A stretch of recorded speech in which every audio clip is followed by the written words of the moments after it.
بھی آئیں گی، اے میرے بیٹے سب کچھ برداشت کرنا لیکن جھوٹی بات اپنی زبان پر کبھی نہ لانا، یہ مجھ سے وعدہ کرو۔ سرکار غوث پاک کی والدہ وعدہ کر لیتی ہے۔ عزیزان ملت اسلامیہ، سرکار غوث پاک قافلے کے ساتھ سفر کرنا شروع کرتے ہیں۔ کئی دنوں کے سفر کے بعد جب قافلہ ایک میدان میں پہنچتا ہے، وہ میدان ایسا میدان تھا، پہاڑی علاقہ تھا، اس علاقے میں، اس پہاڑی علاقے میں 40 ڈاکو رہا کرتے تھے۔ جب کوئی قافلہ اس میدان میں پہنچتا، وہ 40 ڈاکو نکل پڑتے تھے اور لوگوں کے مال و اسباب کو لوٹ لیا کرتے تھے، لوگوں کو جان سے مار دیا کرتے تھے۔ عزیزان ملت اسلامیہ، وقت کافی ہو چکا ہے، بس تھوڑی دیر 2-4 منٹ کا واقعہ میں ختم کر کے اپنی گفتگو ختم کر دوں۔ عزیزان ملت اسلامیہ، سرکار غوث پاک اس میدان میں پہنچتے ہیں، وہی 40 ڈاکو جو لوگوں کے مال و اسباب کو لوٹ لیا کرتے تھے، جب یہ قافلہ جیلان سے پہنچتا ہے اس میدان میں، تو وہی 40 ڈاکو چاروں طرف سے قافلوں کو گھیر لیتے ہیں، اب بے دردی کے ساتھ لوگوں کے مال و اسباب کو، روپے پیسے کو چھیننے لگتے ہیں۔ چھینتے چھینتے ایک ڈاکو کی نظر بڑے پیر کے اوپر پڑتی ہے۔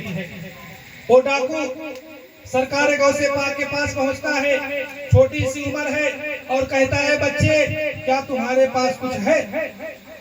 جب میرے سرکار غوث پاک اپنے گھر سے نکلے تو ان کی والدہ نے ان کے استر کے نیچے جو صدری ہوتی ہے اس میں استر لگا ہوتا ہے، اس استر کے اندر 40 سونے کے سکے سل دیے تھے اور وعدہ لیا تھا کہ بیٹا جھوٹ مت بولنا، زندگی میں پریشانی بھی آئے، مصیبت بھی آئے، کچھ بھی ہو جائے، زبان پہ جھوٹ مت بولنا، جھوٹی بات مت لانا، کیونکہ جھوٹ بولنے والوں پر اللہ کی لعنت و پھٹکار برستی ہے۔ جب سرکار ڈاکوؤں میں گھر گئے تو ایک ڈاکو پوچھتا ہے اے بیٹے بتاؤ تمہارے پاس کچھ ہے؟ تو سرکار غوث پاک نے فرمایا ہاں میرے پاس 40 سونے کے سکے ہیں۔ وہ ڈاکو حیران و پریشان ہو جاتا ہے کہ اتنا سا بچہ ہے، اس کے پاس 40 سونے کے سکے کہاں سے ہو سکتے ہیں؟ وہ ڈاکو مذاق سمجھ کر چلا جاتا ہے۔ دوسرا ڈاکو آتا ہے، وہ بھی یہی سوال کرتا ہے، آپ اس کو بھی یہی جواب دیتے ہیں کہ ہاں میرے پاس 40 سونے کے سکے ہیں۔ ایک کے بعد دیگرے کئی ڈاکو آتے رہے، سوال کرتے رہے، آپ سبھی کو یہ جواب دیتے رہے ہاں میرے پاس 40 سونے کے سکے ہیں۔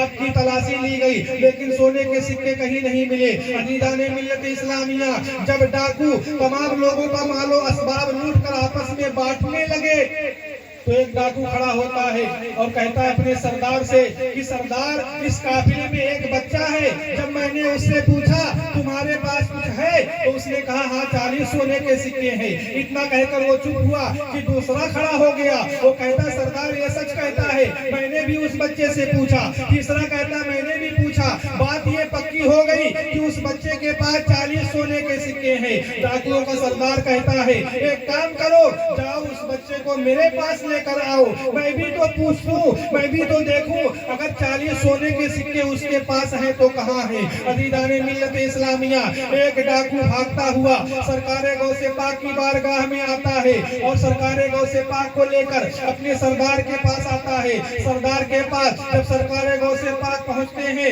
تو ڈاکوؤں کا سردار کہتا ہے اے بچے بتا تیرے پاس کیا ہے؟ سرکار غوث پاک نے فرمایا میرے پاس 40 سونے کے سکے ہیں۔ وہ ڈاکو کہتا ہے کہاں ہے؟ آپ نے فرمایا میری صدری کے اندر سلے ہوئے ہیں۔ ڈاکوؤں کے سردار نے کہا دکھا مجھے۔ سرکار غوث پاک اپنی صدری اتارتے ہیں، صدری کا استر پھاڑتے ہیں، پھاڑتا ہی تھا کہ 40 سونے کے سکے زمین پر گرتے ہوئے نظر آتے ہیں۔ تمام ڈاکو حیران و پریشان ہیں کہ تمام مسافر جو ہیں اپنے مال و اسباب کو چھپانے کے لیے اپنی جانیں گنوا رہے ہیں، لیکن ایک چھوٹا سا بچہ ہے، جب میرے ساتھیوں نے پوچھا تب بھی بتا دے رہا ہے، میں نے پوچھا تو مجھے بھی بتا دیا ہے۔ وہ ڈاکو سرکار غوث پاک کو اپنے قریب بلاتا ہے اور اپنی گود میں بٹھا لیتا ہے اور کہتا ہے بیٹے ایک بات کو بتاؤ، اگر تم چاہتے تو اپنے اس مال کو چھپا سکتے تھے، اگر تم چاہتے تو اپنے مال کو ہم سے چھپا سکتے تھے، آخر کیا وجہ ہے،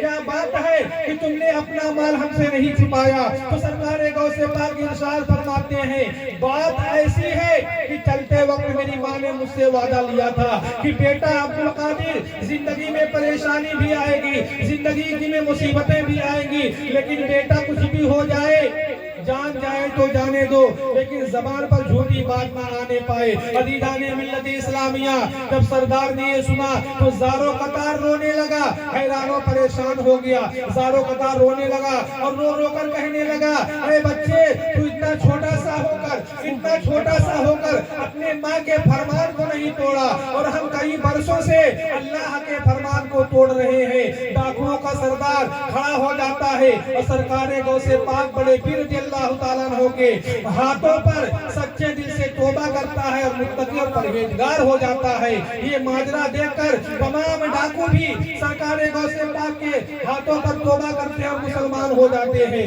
عزیزان ملت اسلامیہ، اللہ ارشاد فرماتا ہے، یا ایھا الذین آمنوا اتقوا اللہ وکونوا مع الصادقین، اے ایمان والو اللہ سے ڈرو اور سچوں کے ساتھ ہو جاؤ۔ تو سچے کون ہیں؟ نبیین ہیں۔ عزیزان ملت اسلامیہ، آج ہمارا حال کیا ہے؟ ہم مسلمان ہیں صرف نام کے، ہم مسلمان ہیں صرف نام کے، ہر جگہ مسجد موجود ہے لیکن ہمیں نماز پڑھنے کا وقت نہیں ملتا، ہر جگہ مسجدیں موجود ہیں لیکن ہم نماز نہیں پڑھتے۔ عزیزان ملت اسلامیہ، اللہ نے ہمیں دنیا میں بھیجا ہے تو اللہ کی عبادت کرنی چاہیے۔ انسان خود سوچے کہ اللہ نے ہمیں کس مقصد کے لیے پیدا کیا۔